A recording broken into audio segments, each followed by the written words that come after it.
आसनं कल्पयामि अग्निमध्ये पूजितगायत्री अम्बिकायै नमः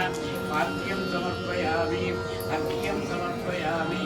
आचमनीयं समर्पयामि गायत्री अम्बिकायै नमः स्नानं समर्पयामि स्नानानन्तरं आचमनीयं समर्पयामि राजदीपोपचारार्थम् अक्षतां समर्पयामि विराजमान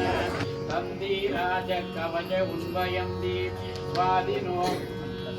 मनसा देवयब्दः ॐ अग्निमध्ये आराधित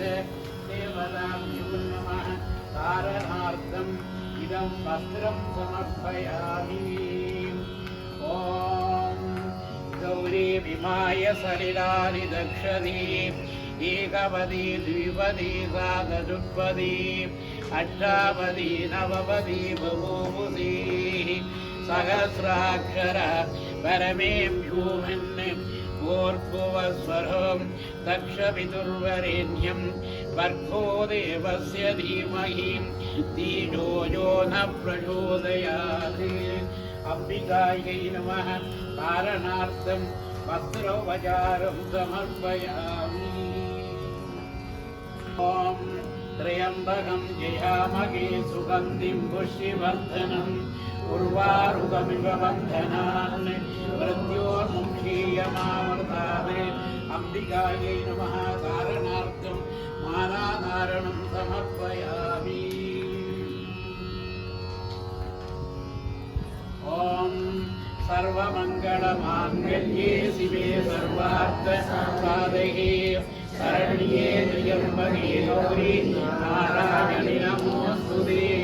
ॐ अग्निमध्ये आराधित गायत्री अम्बिकायै नमः सर्वेषां दीर्घसुमङ्गलिप्रसादयत्यर्थं माङ्गल्यसूत्रं समर्पयामि अग्निमध्ये पूजित देवताभ्यो नमः मधुवादाकृताय मधुक्षरन्ति सिन्धवः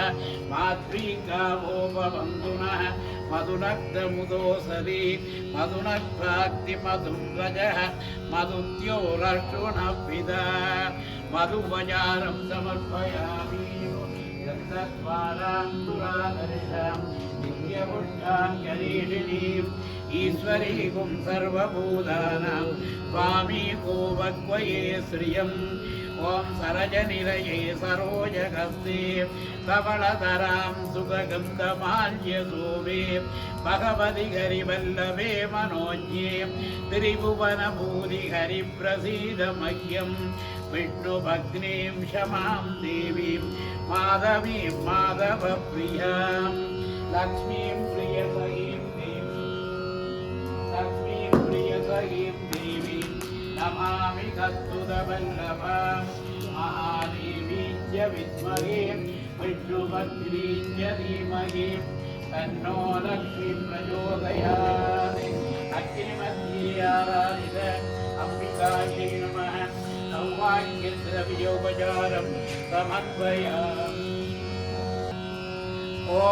पूर्णाहुतियुक्तमां जुहोति सर्वं वै पूर्णाहुतिः सर्वमेवाप्नोति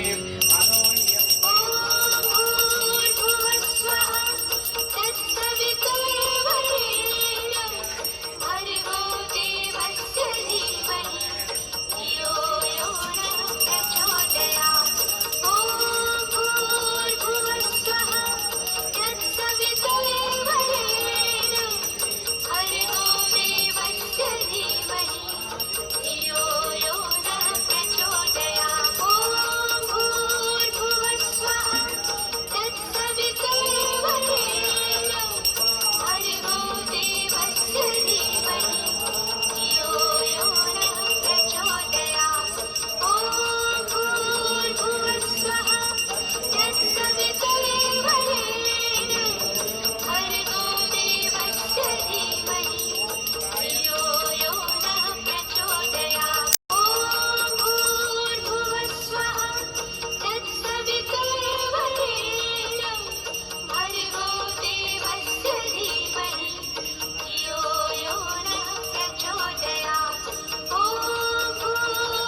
सौभाग्यदात्रिणी